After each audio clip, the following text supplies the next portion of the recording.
Let's learn about Amazon Bedrock.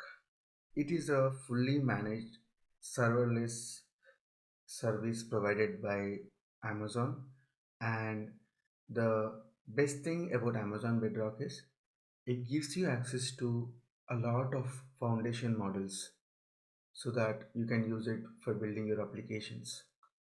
So it can be used for these use cases, so like this generation, or you want to build any chatbot, or you want to build uh, any image generation for your organization, so for example text summarization as well.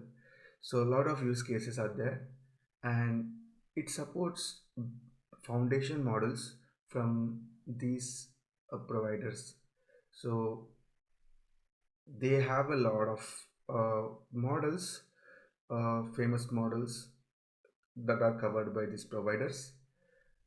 So example llama is like a very famous one provided by Meta, and stable diffusion is also used for image generation.